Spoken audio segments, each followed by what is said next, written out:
Bonjour et bienvenue dans Parole d'Histoire, un podcast consacré à l'actualité des livres, des débats et de la recherche en histoire, créé et animé par André Loez.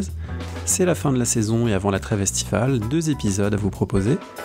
Aujourd'hui, en compagnie des politistes Nicolas Mariot et Brigitte Gaëty, nous parlons des intellectuels dans des situations extrêmes ou des situations d'épreuve, à partir du livre collectif qu'ils ont dirigé aux éditions de l'ENS. Rendez-vous demain pour le dernier épisode avant l'été, en compagnie de Grégory Dufaux pour son travail sur la psychiatrie en URSS. Un grand merci pour votre écoute tout au long de cette année 2020-2021. Vous retrouvez toutes les références des travaux cités dans l'émission sur le site parolehistoire.fr. Retrouvez-nous également sur les réseaux sociaux. Merci et très bonne écoute. En préambule à la discussion, je signale que le livre dont on parle aujourd'hui, Intellectuel empêché, sous la direction de Brigitte Gaëty et Nicolas Mariot, est entièrement disponible en ligne sur Open Edition. Le lien se trouvera sur le site parolehistoire.fr. J'ai le plaisir d'être aujourd'hui avec Nicolas Mariot, bonjour. Bonjour. Vous êtes chercheur au CNRS et avec Brigitte Gaëty. Bonjour. Vous êtes professeur de sciences politiques à Paris 1 et tous les deux, vous êtes membres du Centre européen de sociologie et de sciences politiques et vous avez co-dirigé un livre qui vient de paraître aux éditions de l'ENS, Intellectuel empêché ou comment penser dans l'épreuve. Nicolas Mariot, c'est quoi un intellectuel empêché ? Alors, c'est un intellectuel déjà, on entend ce mot, ce terme, cette position dans un sens très large. Hein. Quelqu'un qui exerce, pour dire les choses très simplement, quelqu'un qui exerce régulièrement des activités de l'esprit.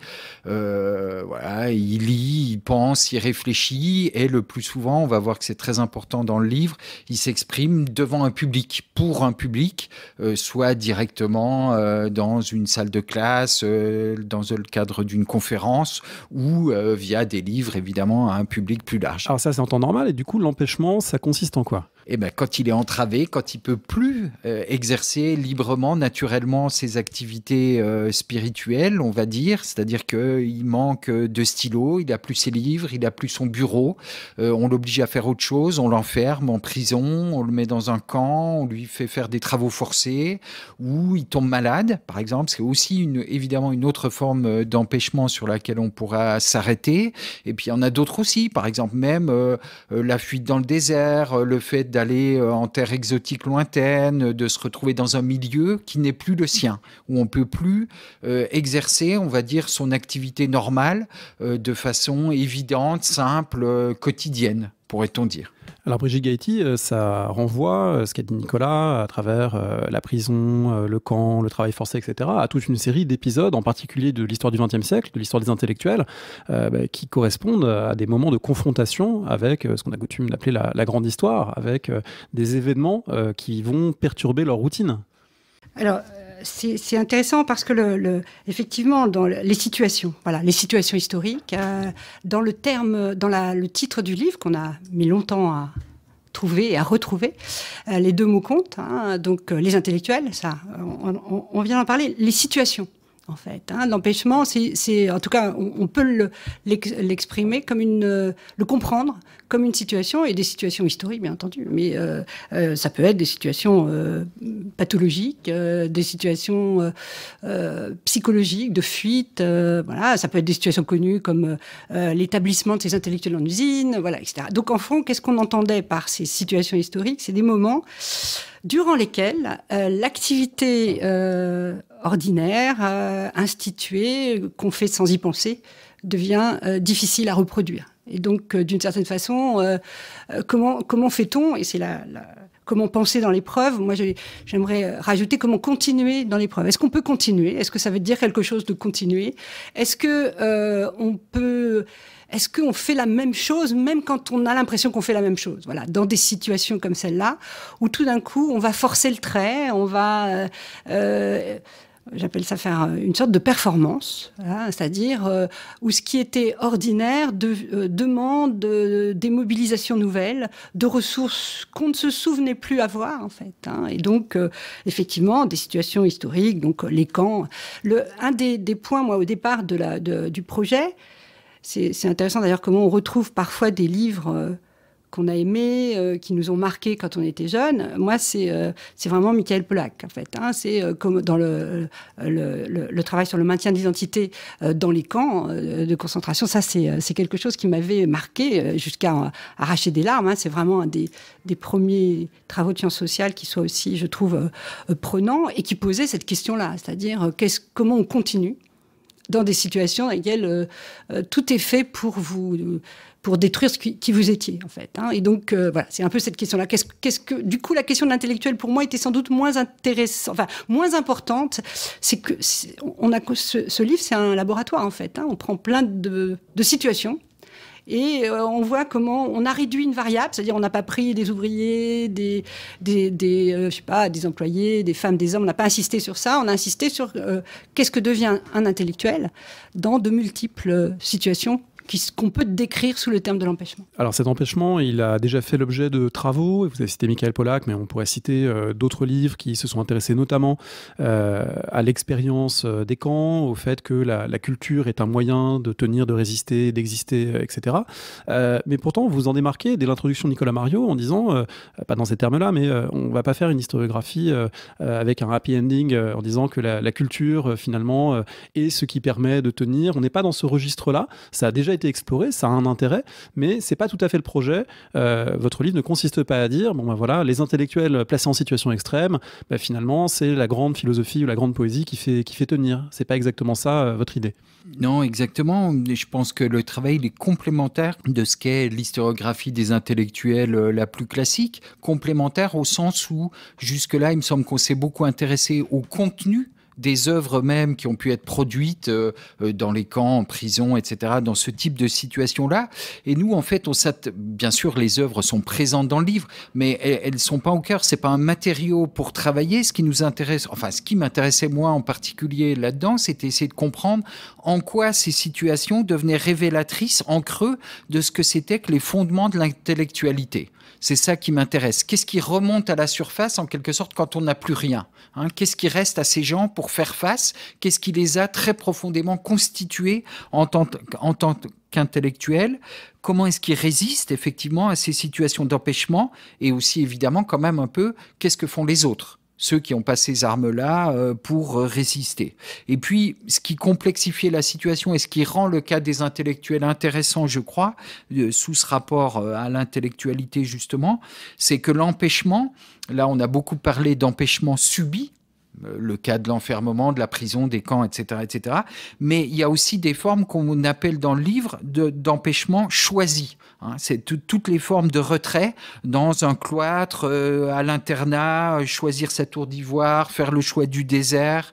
Voilà, ça c'est tout à fait complémentaire et intéressant de penser ensemble le long d'un même continuum ces formes d'intellectualité, puisqu'on voit que dès que l'empêchement se fait moins radical que ce qui pouvait être dans les camps les plus durs, type Auschwitz-Birkenau, alors, d'une certaine façon, il y a pour les intellectuels des formes de félicité, en quelque sorte, à être empêchés. Et c'est ce qui m'avait tout à fait frappé, l'origine un peu pour moi de ce projet sur l'empêchement intellectuel. Il est dans le travail que j'avais fait sur les intellectuels aux tranchées de 14-18. J'avais été tout à fait frappé par le cas de Pierre-Maurice Masson, qui est un jeune normalien à l'époque, qui prépare sa thèse avec Lançon, une thèse de littérature sur Rousseau. Et j'avais été fasciné par le fait qu'il avait véritablement terminé sa thèse aux tranchées. Il s'était fait envoyer par sa femme des fiches, elle les avait complétées à distance, il avait contacté l'imprimeur de la thèse depuis les tranchées. Le pauvre mourra à Verdun avant même d'avoir pu soutenir, mais ils avaient organisé la soutenance de thèse pendant une permission, et ça m'avait absolument fasciné. De même que m'avait impressionné l'attitude effectivement de certains à qui on demandait de justement continuer à être des intellectuels même dans des situations de guerre. Et par exemple, il y a un très beau livre de Jean Guéhenno qui est publié à titre posthume dans lequel il raconte ça. Hein. On lui demande en quelque sorte de dire comment le monde doit aller en écrivant un beau discours. C'est son supérieur hiérarchique, hein, le lieutenant qui s'occupe de lui, qui lui dit il faut écrire un beau texte pour motiver les gars à partir à l'assaut. Et il fait ça en bon élève. Voilà. Donc c'est ce type de situation-là. Pourquoi est-ce qu'on continue? Qu'est-ce que ça dit de ce que c'est que l'intellectualité? Cette espèce de réflexe en quelque sorte où on se dit on peut pas faire autrement que de continuer à faire la leçon, à dire comment le monde doit aller. Voilà. Donc c'est comme ça qu'on a essayé de se saisir de ces questions d'empêchement. C'est un livre collectif qui comporte 9 études de cas, des études de cas elles-mêmes issues d'un colloque. Vous pouvez nous en dire plus, Brigitte Gaëty, à la fois sur la composition du livre et puis un petit peu comment s'est déroulé le travail afin de rassembler ces enquêtes. C'est un colloque de 3 journées, hein, donc tout le monde n'a pas pu entrer dans le sommaire. 3 journées durant lesquelles on a écouter au départ. Nous, on avait cette idée de l'empêchement, des intellectuels dans les tranchées pour aller vite, ou des intellectuels dans les camps. On avait des situations très précises en tête. Et en discutant, en invitant des gens, on s'est rendu compte que finalement, on pouvait aller sur des situations qu'on n'avait pas prévues au départ. Alors, par exemple, la situation décrite par Boris Gobi de ce jeune normalien qui part sur un cargo. Il s'appelle Robert Guillon. Robert Guillon, effectivement, qui part donc sur ce cargo. Il est normalien, il veut ne pas ressembler à son père, ne pas occuper la position qui lui est promise, en fait, par sa position à Normal Sup, et il se dit qu'il va échapper, en quelque sorte, à son devenir intellectuel. Et au fond, il raconte comment tout ça... Donc, évidemment, on est très loin des camps. Hein. Et en même temps, ça nous disait quelque chose sur...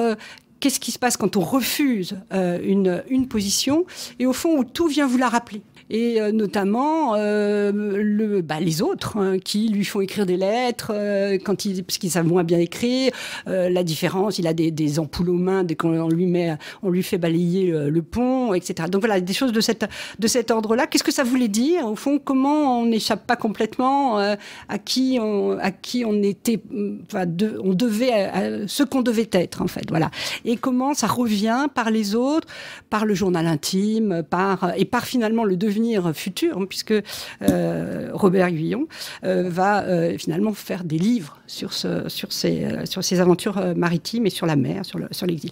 Il y a d'autres cas, évidemment, on a pris les cas de Frédéric Matonti travaille sur les intellectuels dans les camps. On a des cas plus des intellectuels en guerre, pendant la guerre d'Algérie, François Buton, le cas d'Antoine Pro et Février, ouais. Oui, c'est ça. Il s'agit de montrer comment deux trajectoires intellectuelles saisies pas au même moment, une plus instituée, l'autre plus en devenir, se conjuguent à la période de la guerre, à la torture. On a des cas plus Bernard Pudal et les dirigeants communistes en prison. Voilà. Alors le livre s'ouvre, malgré l'ampleur de ces cas qui portent principalement sur le XXe siècle, le livre s'ouvre sur un cas atypique par rapport au reste du volume. Nicolas Mariot, ça m'a beaucoup intéressé. C'est le cas de Platon et puis de la mise en scène que fait Platon dans les dialogues socratiques de ce qu'est l'activité intellectuelle, l'activité philosophique, hein, pour reprendre les termes grecs, l'activité philosophique au regard des autres activités dans la cité. Et il me semble que ce texte, le premier donc du volume, écrit par Thomas Benatouil, il pose un terme qu'on va retrouver ensuite dans l'ouvrage et qui est un peu structurant pour penser cette question. C'est un terme qui a été beaucoup repris par Pierre Bourdieu par la suite, c'est le terme de scolé. La scolé, c'est-à-dire ce loisir qui permet à l'intellectuel de déployer son intellectualité dans toutes ses dimensions. Et c'est ce dont on est parfois privé quand on est de corvée de pluche, alors qu'on aimerait juste pouvoir avoir son stylo, sa feuille pour écrire et pour réfléchir.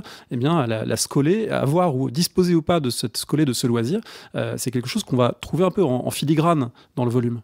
Exactement. Il travaille sur le modèle platonicien en montrant très bien comment Platon et tous les jeunes gens qui sont autour de lui construit un modèle très aristocratique que lui permet sa position à Athènes, enfin dans le monde athénien de l'époque, hein, et il construit donc une position de sortie du monde en quelque sorte. Hein. Faire de la philosophie, philosopher, c'est être libéré de toute servitude, effectivement, avoir du temps, du loisir, une scolée, etc. Et ce terme va se promener, va avoir une fortune extraordinaire. Il aurait fallu, évidemment, dans l'idéal, mais c'est infaisable dans le cadre d'un ouvrage collectif comme celui-là, suivre effectivement ce modèle. Oui, aller chez les pères de l'Église et les moines du Haut-Moyen-Âge, etc. On pourrait suivre le modèle tout au long. Ce qui est intéressant, je crois aussi, très intéressant dans l'article de Thomas Benatouil, c'est qu'il l'oppose, il montre que dès cette époque-là, chez les stoïciens, on a une position très différente, notamment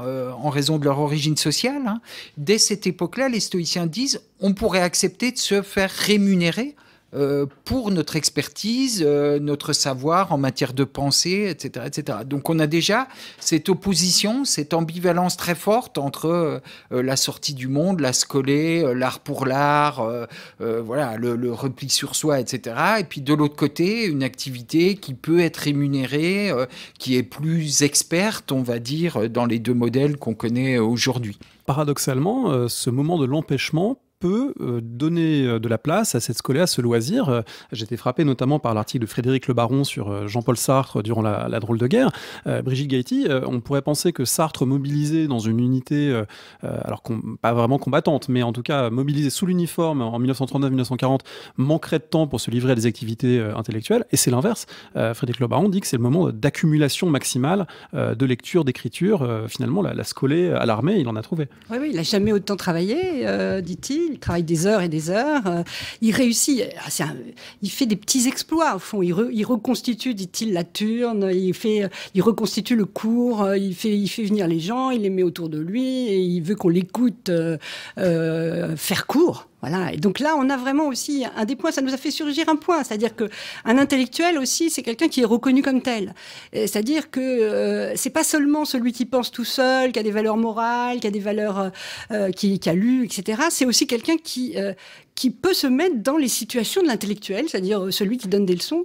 Et donc là, Sartre fait ça, c'est assez remarquable. Il dit, au fond, bon, bien sûr, il y a la promiscuité, bien sûr, c'est pas terrible, mais au fond, c'est quand même un moment où j'ai fait la même chose qu'à Normal Sup, et peut-être même mieux.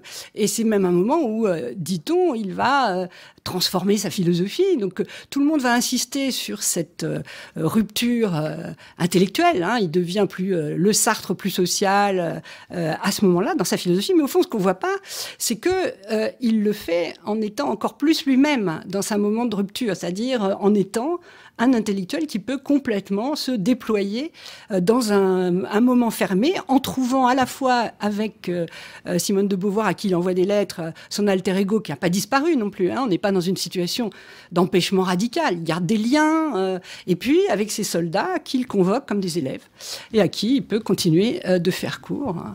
Au fond, la guerre ne change pas grand-chose à la situation de ça. Et c'est une situation qu'on retrouve très fréquemment chez d'autres cas, notamment tous ceux qui sont prisonniers de guerre.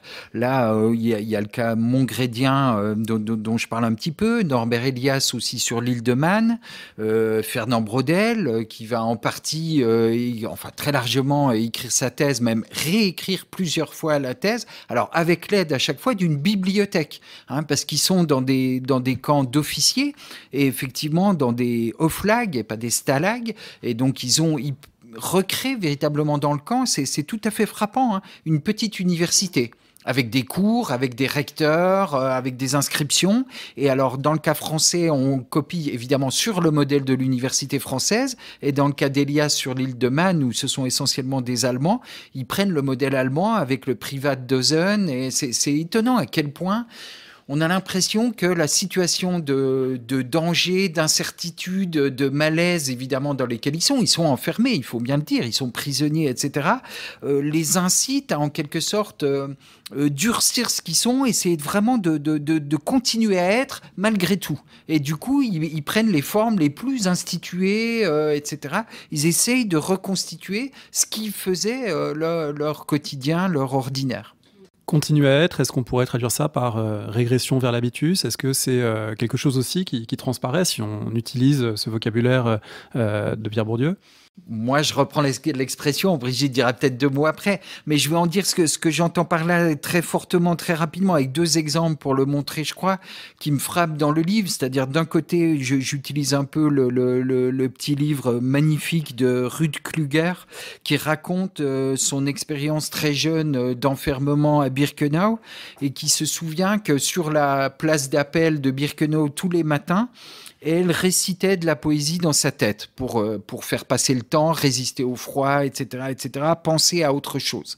Bon, et elle dit, je récitais des poèmes de Schiller Et c'est très frappant, je crois, et très fort. Elle dit les mêmes que je récitais dans la salle d'attente de chez le dentiste. Voilà. Et je crois que c'est tout à fait fort qu'elle dit ça. C'est un poème, elle dit, que j'aime pas du tout, mais qui était particulièrement bien rimé, très très long, qui pouvait durer le temps de l'appel, etc., etc. C'est ça qui remonte à la surface chez elle, et c'est ça que je dirais qui fait le cœur de sa formation, de sa scolarité de petite fille. Et puis on a à côté le cas de Geneviève de Gaulle, qui est traité un petit peu par Frédéric Matonti dans son article, et qui, elle, récite, c'est ce qu'a été sa formation de jeune catholique, avec des prières. Elle dit la liste des saints, qui ne me dit plus rien, mais je sais que je les connais tous, un par un, et que je peux réciter cette très longue liste dans les moments d'ennui, d'attente, le Selva Regina, dont elle se souvient qu'elle le sait absolument par cœur également. Enfin voilà, c'est ça que j'appelle la régression vers les habitus, c'est-à-dire ce moment où, qu'est-ce qui reste quand on nous prive de tout, de stylo ou d'une plume pour écrire, de papier, de public, qu'on se retrouve dans une situation absolument terrible, en un sens, il reste les choses qu'on a apprises par cœur dans sa plus tendre enfance. Il y a un moment aussi que je trouve très émouvant dans le papier de Frédéric Matonti en ce sens-là. Les femmes déportées, je ne sais plus de qui il s'agit exactement, racontent qu'elles font la ronde, simplement pour se réchauffer. Mais on voit qu'elles retrouvent effectivement des choses de la maternelle, en quelque sorte, on pourrait dire, c'est-à-dire d'une socialisation acquise très, très précocement. Et c'est vers elles, en quelque sorte, que manifestement, beaucoup de gens se tournent pour faire face à l'empêchement le plus extrême ou le plus radical. Alors, je ne sais pas si c'est l'enfance qui ressurgit. Je suis pas... Enfin, j'ai un peu l'impression qu'il y a des choses qui ressurgissent et qu'on ne sait pas toujours ce qui ressurgit. Et on est obligé de les suivre. Voilà, c'est ça qui est intéressant. C'est pour ça que je dis que c'est un peu un livre laboratoire. C'est-à-dire, au fond, à chaque fois, on essaye de voir qu'est-ce qui revient. Et parfois, c'est des choses dans des livres connus. Bon, évidemment, les livres de Primo Levi, par exemple, ce moment très particulier où, en fait, ce qui revient, c'est la situation d'enseignement, par exemple. Il trouve quelqu'un à qui il récite Dante. Ça n'a absolument aucun sens en réalité. Mais il récite Dante parce qu'il a trouvé quelqu'un qui lui dit « je veux apprendre l'italien » et donc moi j'étais prêt à lui donner une leçon. Voilà. Donc ce qui revient, c'est aussi des choses professionnelles. Et quand il est devant un docteur en chimie, devant un recruteur d'un docteur en chimie dans le camp, il dit tout d'un coup « je redeviens un chimiste ». J'ai complètement oublié, j'ai du mal à y croire, tout le monde a du mal à y croire, moi-même, et progressivement dans l'entretien, au fur et à mesure qu'on lui parle de chimie, il dit-il, je redeviens cet ingénieur. Donc c'est pas forcément les souvenirs les plus anciens, les plus ancrés, c'est aussi, ce qui revient, c'est ce qui équipait l'intellectuel. Moi, c'est ça un des points que je trouve qui revient très souvent. C'est pour ça que l'exemple de Sartre est intéressant, c'est pour ça que l'exemple donné par Muriel Darmon est passionnant, de gens qui sont pris, qui vient de sortir un livre justement sur l'AVC sur les gens qui font des attaques et comment ils redeviennent ce qu'ils étaient, mais en fait d'une manière un peu tronqués, bizarres, ils apprennent à faire une conférence en comprenant absolument pas ce qu'ils disent. Mais au fond, ce qui revient, c'est la conférence, c'est savoir parler, savoir répondre. Ils sont très contents de réussir, de constater qu'ils bluffent les gens. Ils bluffent. Alors qu'ils apprennent par cœur. C'est une stratégie de bluff. Donc ça, c'est très intéressant. C'est-à-dire que c'est pas seulement des choses très ancrées nécessairement. Ce qui revient, c'est l'équipement qu'on n'avait plus. C'est intéressant aussi de voir qu'Élias, quand il est en liberté à Paris, il est complètement largué parce qu'il est tout seul. Et qu'en revanche, il est beaucoup mieux emprisonné. Parce que là, tout d'un coup, il y a des pairs qui lui parlent. Il fait cette université dans l'île de Man où il est prisonnier, etc. Et donc, ce qui revient, au fond, c'est pas l'habitus, en tout cas. C'est la profession. C'est toute l'institution. C'est les titres qui tout d'un coup valent de nouveau quelque chose. Même à Auschwitz, où tout d'un coup on lui dit vous êtes docteur en chimie. Donc ça revient. Voilà, des petits trucs comme ça. Un élève. Donc parce qu'on a toujours tendance à voir l'intellectuel comme quelqu'un qui pense de façon isolée, mais au fond c'est aussi parce qu'il a des élèves, parce qu'il a un bureau, mais pas un bureau chez lui, un bureau là. C'est pour ça aussi que la retraite, par exemple, partir à la retraite, c'est un drame. Parce que tout d'un coup, on n'est plus dans le monde qui compte. On est empêché et tout d'un coup, on perd cet équipement qui fait qu'on est ce qu'on est sans problème. Donc, je ne sais pas ce qui revient. C'est certainement quelque chose d'autre. C'est des reconnaissances, des titres, des savoir-faire institués, donc des manières d'enseigner par exemple, qui reviennent plus que quelque chose de forcément très ancré. Voilà. C'était un des points qu'on a pas mal discuté. Selon les cas, ça marche plus ou moins, mais voilà, c'était un... Alors, c'est justement cette variété des cas qui permet de tester et de voir ce qui fonctionne dans un cas et pas forcément dans l'autre. Il me semble qu'il y a aussi un autre trait qui parcourt en filigrane le livre, c'est l'importance de la mémoire. L'importance de la mémoire, alors une mémoire qui peut avoir des supports concrets quand on a des livres à disposition, mais quand on n'en a pas, deux mémoires, écrire la Méditerranée pour Braudel au Stalag, plutôt à l'Oflag, deux mémoires, composer dans sa tête des poèmes et les retenir pour Jean Cassou, par exemple, résistant, qui a composé des poèmes emprisonnés. La mémoire est un outil que les intellectuels savaient manier auparavant et qui devient une ressource dans des situations d'empêchement. Complètement, une ressource décisive pour Braudel, véritablement, pour beaucoup d'autres, même Marc Bloch, quand il réécrit aussi le plan de sa thèse, etc., etc., ils font énormément de choses de tête, de mémoire. Et on voit bien, c'est Bettelheim qui insiste là-dessus dans son témoignage, en disant, oui, on est privé d'un certain nombre d'équipements matériels qui permettaient de mettre la mémoire sur le papier pour se souvenir, le mettre de côté et le retrouver plus tard. Et bien là, non, on n'a plus que ce qui reste dans notre tête. Et effectivement, ils font un travail absolument considérable. Enfin, moi, j'arrive même pas à imaginer. Je crois que c'est la femme de Fernand Braudel qui raconte ça dans un témoignage après sa mort.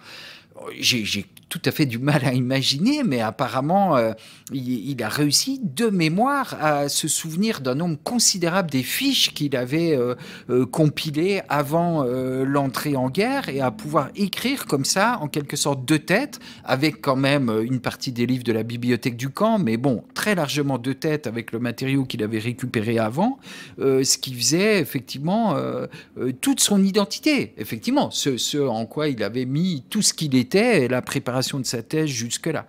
Et dans le même sens, il y a évidemment un retour très marqué de l'oralité. On connaît évidemment les rumeurs chez Marc Bloch, etc. Mais j'avais été marqué aussi par tout ce que raconte Jack Goody de son expérience d'évadé de soldats britanniques pendant la Seconde Guerre mondiale et qui se retrouve évadé dans les Abruzzes en Italie et qui voit la puissance de l'oralité chez les paysans qui l'accueillent et qui le protègent, et il va construire une partie de son œuvre ultérieure d'anthropologue sur cette question-là et sur la place. Il découvre à quel point il a vécu dans un monde de l'écrit jusque-là. Et il s'en rend compte par le manque, justement. Et c'est tout le propos du livre.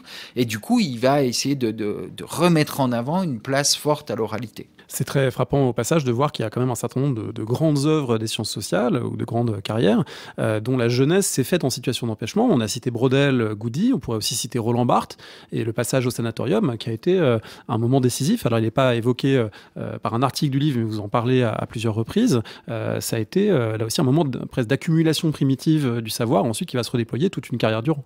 Alors là, on doit citer Tiffaine Samoyo, qui était dans le colloque puis qui n'a pas eu le temps de participer au livre et qui, d'abord, nous avait présenté une façon... C'est assez émouvant ce qu'elle présentait sur Barthes, c'est-à-dire être dans un lit en permanence, essayer d'écrire quand on est dans des choses à peine obliques, enfin, où on n'arrive pas à poser sur une table son crayon, son papier.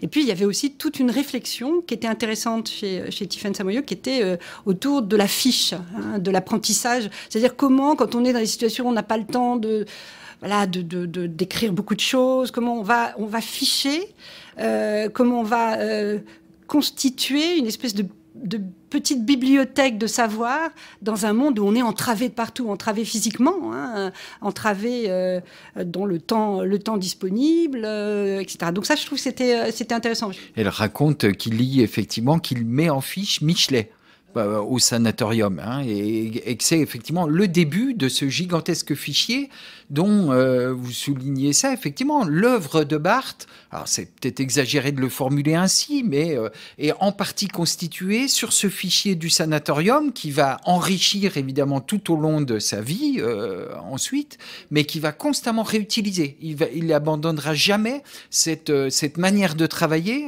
Tiffaine Samoyo le montre bien, mais il va continuer à l'utiliser. Des choses brèves, une espèce de haïku dans la littérature, c'est intéressant. Alors ça renvoie aussi, ces fiches, à une autre manière de faire face à l'empêchement, quand évidemment la mémoire est une ressource, mais il y a aussi cette idée de la discipline qu'on retrouve chez un certain nombre des cas étudiés. L'idée que finalement, en situation d'empêchement, que ce soit subi, voulu, etc., s'astreindre à une discipline de pensée, discipline temporelle, tenir une liste de ses lectures, se tenir un calendrier. On le voit notamment avec ce jeune homme, Hongui, envoyé à la campagne, fait partie des intellectuels chinois envoyés à la campagne durant la grande révolution culturelle prolétarienne qui a brisé par le travail physique des générations entières de jeunes intellectuels chinois. S'astreindre à cette discipline, c'est une manière aussi de faire face aux situations d'empêchement. Complètement, et c'est assez frappant le cas de ce jeune étudiant chinois qui est envoyé, donc trimé à la campagne, dans un village où il connaît absolument personne, où il se retrouve enfermé en quelque sorte, à moitié en liberté, mais quand même largement enfermé des années et des années. Mais il va s'astreindre effectivement avec peu de choses, une toute petite bibliothèque d'autodidactes, à se forcer à lire sur un modèle qui est assez étonnant. On se dit pourquoi ce jeune Chinois, il voulait à ce point correspondre à l'image de quelqu'un qui peut continuer à réfléchir, à lire, etc., dans des circonstances où il ne sait jamais quand tout ça va se terminer. C'est absolument fascinant et intriguant. Et effectivement, cette idée de discipline, elle est très forte. On la trouve de façon récurrente dans les cas qu'on suit, et j'en donnerai qu'un seul exemple là, c'est celui de Marc Bloch, qui, en résistance, va continuer à travailler, mais on pourrait dire peut-être un peu de façon étonnante ou un peu curieuse, qu'est-ce qu'il se met à faire dans les dernières années? Alors, il consacre évidemment au moins la moitié de sa journée dans la clandestinité à résister, on sait à quel point avant son arrestation et sa mort tragique, mais aussi une autre partie de la journée, il la consacre à établir les tables d'une revue. Et c'est un travail qu'on peut dire aujourd'hui, qu'on peut considérer comme étant un peu pénible, fastidieux, mais qui demande effectivement rigueur, discipline, méthode. Et c'est une manière pour lui, je crois, effectivement, de continuer à être lui-même et à exercer finalement une tâche quasi artisanale qui pouvait être la sienne dans son activité avant la tragédie de la guerre et de la résistance. Oui, ce qui veut dire, en fond, que dans l'activité intellectuelle, il y a différents niveaux de pensée, de la plus abstraite jusqu'à la plus concrète. Et on sait tous, quand on a fait de la recherche ou qu'on a approché ces univers, faire un index, par exemple, c'est une tâche essentielle ou qui peut être essentielle dans la vie intellectuelle, mais c'est pas la plus élaborée, c'est pas la plus reconnue, et c'est ce type de tâche parfois qui refait surface dans les situations d'empêchement parce que ça a ce côté aussi routinier. Les routines permettent aussi de tenir dans ces situations. Oui, on en a d'innombrables exemples, effectivement, des récitations. C'est en quelque sorte mettre la routine face à la routine. Il se retrouve dans des formes de routine extrêmement dures, parfois extrêmement pénibles, avec des travaux forcés, etc. Mais aussi des moments très longs, évidemment, d'attente interminable, les appels, encore une fois, les queues, etc., etc. Et qu'est-ce qui se passe là? Eh bien, effectivement, ces intellectuels savent mettre en jeu des routines, des réflexes de pensée, on pourrait dire, qui travaillent comme ça, ou alors ils vont se remettre à écrire des choses très très différentes. Et je pense là notamment aux situations des anthropologues qui partent en terre très lointaine, en terre exotique, à un moment où c'était beaucoup plus difficile qu'aujourd'hui, évidemment, où avec l'avion on peut revenir très vite chez soi. Quand on pense à Malinowski qui part dans le Pacifique ou à Lévi-Strauss en Amazonie, effectivement, on voit qu'ils se remettent à écrire des textes classiques, de français classique, tous les deux écrivent une pièce de théâtre, se remettent à lire des grands classiques, en quelque sorte, retrouver un monde perdu, des petites routines habituelles, arriver effectivement à relire des classiques, y compris des livres qu'ils avaient déjà lus plus jeunes, etc., etc. C'est effectivement ce type de choses qui sont mises en place de façon systématique pour faire face à l'ennui, à la promiscuité, à ce qui n'est pas retrouver un chez-soi en quelque sorte. La promiscuité, c'est un thème important. Vous l'aviez travaillé, Nicolas, dans Tous unis aux tranchées, où on voit à quel point, pour certains intellectuels, pas tous, mais cette dimension de la promiscuité avec le peuple, dans tout son caractère jugé, primitif, bestial, alcoolique, etc., par certains de ces intellectuels, pouvait être pénible. On retrouve un exemple un peu similaire ici, qu'étudie Laurent Jean-Pierre. C'est le cas, moi, que j'ai découvert de l'écrivain d'origine polonaise, Jean Malaquais. C'est vraiment un exemple très, très marquant de cet empêchement, parce qu'il est à la fois concret, social, intellectuel. On est sur différents niveaux d'empêchement. Exactement. Malaquais, c'est un cas très, très frappant parce qu'il se retrouve mobilisé, il s'engage. C'est la drôle de guerre. C'est la drôle de guerre. C'est parallèle à Sartre, on va dire. Exactement. Il s'engage et il est très déçu. Immédiatement, il se dit « Oh là là, mais c'est pas du tout des bonnes conditions pour moi. » Moi, il avait construit tout un rêve de « Enfin, je gagne Paris et je vais devenir un écrivain. » Voilà, c'est son objectif, son but ultime, il fait tout pour ça. Et il se retrouve dans cette situation où il y a des tas de gars autour de lui qui se demandent ce qu'il fait là, qui ne comprennent pas qu'il puisse continuer à écrire, à réfléchir. Lui, il trouve constamment que la promiscuité des autres lui est très pénible, trop forte, etc. Et il fait ce que faisaient beaucoup, effectivement, d'intellectuels dans les tranchées. J'ai vraiment retrouvé presque trait pour trait des choses que j'avais pu voir auparavant. Il se retrouve effectivement, lui aussi, à faire l'intello, à écrire des lettres pour les autres, à écrire pour son supérieur, etc. Et puis en même temps, il est effectivement, il reste aussi le métèque, l'étranger, celui qui n'est pas tout à fait comme les autres, qu'on ne comprend pas très bien, qui a un accent.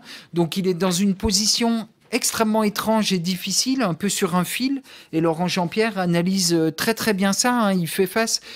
À un moment, Malaquais écrit je me rends compte que je suis devenu extrêmement dur vis-à-vis des autres dans cette situation. Et c'est ça que ça provoque aussi, effectivement, c'est ce moment d'empêchement, en quelque sorte. Il se raidit, il est pas bien, et donc, effectivement, il se montre extrêmement dur avec tous ses camarades. Et c'est quelque chose de vraiment très fréquent dans ces circonstances. Brigitte Gaëty. Juste un mot. Nicolas a une formule que j'aime bien, faire l'intello. Dans certains moments, il fait l'intello. Alors, c'est intéressant parce que faire l'intello, on voit bien ce que ça veut dire en temps ordinaire. Il parle de choses qu'on ne comprend pas, il se la raconte, etc. Bon. Là, faire l'intello, c'est très différent, en fait, dans ces situations d'empêchement. C'est une autre façon de faire l'intello, c'est-à-dire d'essayer de gagner les titres. Au fond, de gagner les titres, et par exemple, réciter, on peut le voir comme une remémoration, mais on peut le voir aussi comme faire l'intello, c'est-à-dire à un moment donné, se prouver à soi-même, prouver aux autres qu'on est encore l'intello qu'on a été et que tout autour de nous dit qu'on n'est plus. Voilà. Et ça, je trouve que c'est assez important, cette formule-là. Qu'est-ce que ça veut dire faire l'intello dans certaines situations? Un journal intime, qu'est-ce que c'est? C'est une manière de dédoublement de soi, au fond. C'est une manière de dire, je suis aussi, et je peux me le dire à moi-même, et du coup, j'emprunte un code éprouvé aussi, le journal, pour rappeler que je suis un intello, je fais l'intello, mais au sens fort du terme, c'est-à-dire pas au sens trivial, c'est-à-dire je remobilise et j'essaye de me prouver à moi-même, par le travail des autres, par mon travail de moi sur moi, j'essaye de me reprouver que je peux continuer à lire, à réciter, à faire, et même dans l'aspect le plus trivial qu'en temps ordinaire je n'aurais jamais mobilisé, faire des fiches, faire des récitations de choses, un peu des fables de La Fontaine, j'en sais rien, voilà. Comment on peut faire là, faire l'intello, ça prend tout son sens, je pense, voilà, dans ces situations-là. Et effectivement, du coup, on peut faire varier, c'est-à-dire que il y a quand même des situations, il faut quand même le redire, on l'a peut-être pas assez dit là, mais évidemment, on parle pas des camps, et on parle pas d'Auschwitz, comme on parle de Buchenwald, on parle pas des camps de concentration, comme on parle du voyage en cargo, parce que justement, oui, il y a une hiérarchie, évidemment, il y a à la fois des degrés et des natures différentes d'empêchement. Parce que là, justement, ce qui est remarquable dans les situations d'empêchement radical, comme l'AVC d'une certaine façon, parce que là on est empêché par son cerveau, ou dans les camps de concentration, parce que là, tout autour vous empêche et vous détruit. Ce qui est remarquable dans les manières de continuer à faire l'intello, c'est que pour le coup, c'est extrêmement intermittent. Et ce qui explique d'ailleurs très souvent dans les récits ces espèces de moments de fulgurance, un peu de sublimation qui peuvent être vus comme l'intellectuel dans ses œuvres, avec ses hautes valeurs. Moi, je le vois pas du tout comme ça. Je le vois comme des performances extrêmes pour essayer de faire ressurgir le très peu de temps qu'on va pouvoir gagner et qu'on va pouvoir faire de nouveau l'intello. Et ça, c'est pour le coup, cette intermittence-là, elle est très caractéristique des situations radicales d'empêchement. Donc, évidemment, il ne s'agit pas de dire tout est égal et l'empêchement définirait un concept très précis. Au contraire, c'est faire varier des situations qu'on peut voir comme des situations de laboratoire pour travailler les hypothèses ensuite sur l'intellectualité. Mais ça pourrait être tout à fait autre chose, évidemment. Pour prolonger un tout petit peu ce que disait Brigitte à l'instant, effectivement, le livre est construit en 2 parties pour pas qu'on ait l'impression effectivement qu'on met tout sur le même plan à égalité. C'est pas du tout le cas. Les 2 grandes parties, la première s'intéresse aux situations où il y a ce qu'on appelle un écroulement des équipements intellectuels. Les gens se retrouvent dans des situations absolument terribles, tragiques et privés de tout. Et là, on essaie de montrer comment ils essaient de persévérer contre l'empêchement. C'est-à-dire qu'effectivement, là, c'est exactement ce que vient de raconter Brigitte. Faire l'intello, c'est essayer aussi de se rassurer en quelque sorte, de dire on n'a pas tout perdu. Effectivement, on est encore capable de ressortir de mémoire des morceaux de culture qui font ce qu'on est profondément. Voilà. Et puis la deuxième partie, elle s'appelle altération, c'est-à-dire qu'effectivement, l'empêchement est beaucoup moins radical. Et là, c'est l'autre part du continuum dont je parlais en débutant. On essaie en quelque sorte de continuer avec l'empêchement, c'est-à-dire on pourrait dire de profiter de l'empêchement comme d'un moment presque de félicité dont il faut se servir pour, parce qu'on a du temps, parce qu'on est au calme, etc., pour bien travailler. Et ça, c'est la dimension qui est apparue en quelque sorte en cours d'enquête, alors qu'on était plutôt au départ sur les situations les plus terribles. Et finalement, un peu à la façon dont on l'a tous vécu, être dans le train parfois produit l'effet de cocon vertueux coupé du monde, qui fait qu'un travail très productif, il y a des situations d'empêchement provisoires qui peuvent être vertueuses. Peut-être une question sur les prolongements possibles ou les dialogues historiographiques. On est ici plutôt dans le monde de la science politique, mais ça, c'est aussi des situations historiques. Il me semble que votre travail entre en résonance avec une historiographie des intellectuels qui s'intéresse à la matérialité des pratiques intellectuelles. On avait reçu à ce micro Françoise Vaquet, notamment, qui a beaucoup travaillé sur les outils des intellectuels, sur leurs émotions, sur la dimension concrète, pratique, du fait que les intellectuels ne sont pas de purs esprits, mais sont des gens qui habitent le monde, qui habitent aussi un écosystème, vous le disiez, Brigitte Gaëty, dans lequel, finalement, s'il n'y a pas des pairs, des élèves, des gens avec qui discuter, est-ce que ça a encore du sens d'être un intellectuel absolument seul ? Est-ce que vous reconnaissez dans cet ancrage historiographique-là ? Tout à fait, oui, je pense que là, c'était un des projets aussi centraux sur l'intellectualité, sur les transformations historiques. C'est pour ça qu'on commence avec Platon, d'une certaine façon, pour essayer de réfléchir à l'historicité de tous ces modèles. Et effectivement, on n'a qu'un regret, c'est de ne pas avoir trouvé d'autres situations historiques de transformation du métier, transformation des objets, transformation de la reconnaissance, transformation des titres. Nous, on travaille sur une période qui est la période plutôt récente, où il y a une définition de l'intellectuel, une définition... le seul exemple que je vois là pour l'instant, comme ça, qui est un exemple plus sociologique, mais qui pourrait nous amener sur ça, c'est le travail qu'avait fait Anne-Marie Thiès sur la lecture. Moi, je trouve qu'il était intéressant pour ça, c'est-à-dire la sociologue qui arrive, qui veut travailler sur la lecture, et qui, pour elle, la lecture, c'est tout seul, dans un bureau, d'avoir un livre comme ça, broché, etc. Et qui ne voit pas que les femmes des milieux populaires qu'elle veut interroger, quand elles lisent plutôt dans l'oralité, s'est mêlée au travail de la cuisine, ça peut être collectif, à l'époque elle travaille sur les femmes dans le premier XXe siècle, c'est des livres qui sont pas, c'est des journaux qui sont cousus les uns avec les autres. Au fond, même la lecture elle-même la lecture intellectuelle, c'est un acte historique. C'est-à-dire, et aujourd'hui, on ne lit pas si on lit un bout de journal. Enfin, en tout cas, on ne lit pas comme un intellectuel. Donc, il y a toutes ces transformations-là qu'il faudrait là répertorier, faire une histoire des formes de matérialité de l'exercice des activités, de ce que c'est que enseigner. Peut-être qu'il est probable que la pandémie va changer notre rapport au travail intellectuel, au travail d'enseignement, etc. Il y a des choses de cet ordre-là qu'il faut saisir et qui passent par des... voilà, il y avait des travaux de Pudal sur la construction des bibliothèques, comment on range ses livres, bon voilà, des choses de cet ordre qui sont sans doute à retravailler dans leur historicité. Oui, je voulais ajouter un tout petit point là-dessus. Un des manques pour moi du livre, enfin, il y en a beaucoup, hein, mais un manque possible, et j'aurais beaucoup aimé qu'on ait un papier sur cette question, c'est sur la situation matrimoniale des intellectuels. Parce que c'est un travail qui serait difficile à faire aujourd'hui et maintenant, bon, mais historiquement, ça serait très intéressant, et on voit à quel point souvent la situation matrimoniale, le rôle des femmes, des intellectuels a joué un rôle absolument considérable, et une situation d'empêchement pourrait être là, le basculement dans des formes de célibat.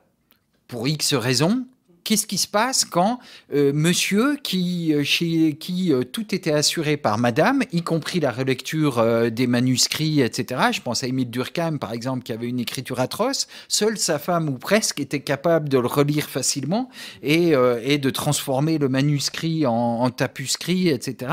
Je pense qu'effectivement, il y aurait un intérêt très fort à faire une histoire des intellectuels qui prennent en compte tous les soubassements matériels, y compris familiaux, hein, voilà, très, très, très bêtement, qui aident effectivement ces messieurs, puisque c'était très souvent ces messieurs, même si j'ai essayé de mettre en valeur un certain nombre de femmes, notamment dans l'introduction avec les anthropologues des années 30 qui sont partis en Afrique. Deborah Lifshitz et sa collègue, mais néanmoins, voilà, le plus souvent, c'est l'histoire des intellectuels est une histoire d'hommes, et une histoire d'hommes dans laquelle les femmes sont totalement invisibilisées, alors qu'elles jouaient un rôle fondamental dans la possibilité même du travail intellectuel, je crois. Oui, ce qu'on retrouve beaucoup dans des remerciements d'ouvrages, y compris dans la période récente, ce que on moque en anglais avec le hashtag Thanks for typing. Ouais. Hein, merci d'avoir tapé mon manuscrit, et quelque chose qui s'est retrouvé finalement depuis que les intellectuels existent. Il y a des travaux d'ailleurs qui sont intéressants là-dessus. Une dernière question peut-être, Nicolas Mariot, en lisant ce livre, et notamment le chapitre sur Sartre, le chapitre aussi sur Malaquais, sur ces moments d'empêchement aussi comme des moments de construction, reconstruction de soi. J'ai aussi pensé à un ouvrage que vous connaissez, celui de Christophe Granger sur Joseph Cabris, qui est une réflexion au fond sur de quoi est faite une vie et comment des situations historiques rencontrent des dispositions, les transforment, les individus les réutilisent.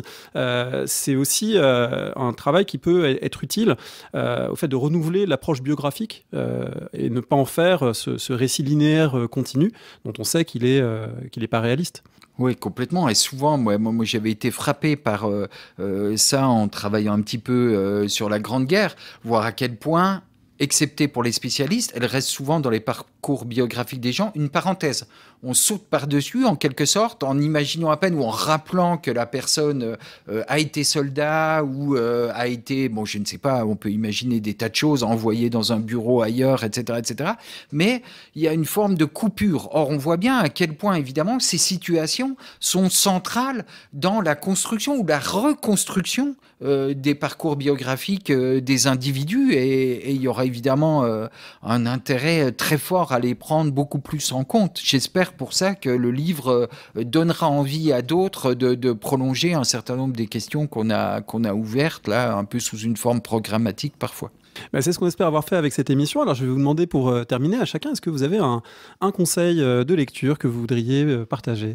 Brigitte Gaëty. Deux dans la suite de notre ouvrage, donc Tiffaine Samoyo quand même sur Barthes, qui est je trouve un très grand livre, et Muriel Darmon sur les AVC qui vient de sortir. Je ne connais plus le titre, il faudrait que je... Voilà, on mettra les références sur le site Parole d'Histoire. Et puis, parce que c'est les vacances... je viens de lire les deux, je vais au secours du succès, hein, les deux romans de Nicolas Mathieu, donc, puisque celui qui a eu le prix Goncourt, là, Les enfants. Je trouve ça absolument remarquable du point de vue d'une écriture sociologique et un regard sur des régions. Les régions désindustrialisées et la jeunesse qui s'y qui s'y ennuient et qui essayent d'y vivre. Et je trouve que c'est, pour une fois, un alliage d'une belle sociologie, d'une belle écriture. Voilà. Et moi, je vais recommander le livre que je suis en train de lire en ce moment, qui m'enchante, le livre de Claire Andrieux, Tombé du ciel, sur les aviateurs donc qui atterrissent en territoire ennemi en Grande-Bretagne, en France et en Allemagne pendant la Seconde Guerre, et qui est un magnifique livre d'histoire à la croisée des sciences sociales et de l'histoire, avec du quantitatif, du qualitatif, des discussions historiographiques très intéressantes autour de la question de la résistance. Bref, un très beau livre, je crois. On avait eu l'occasion d'en parler avec elle ici même et de dire tout le bien, effectivement, qu'on peut en penser. Merci beaucoup à tous les deux. Merci. Merci.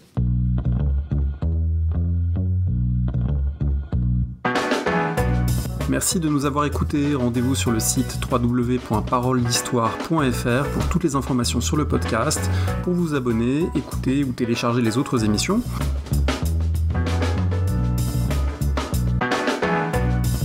La discussion se poursuit aussi en ligne, notamment sur Twitter. Vous pouvez poser des questions @paroledist et à bientôt pour un prochain épisode.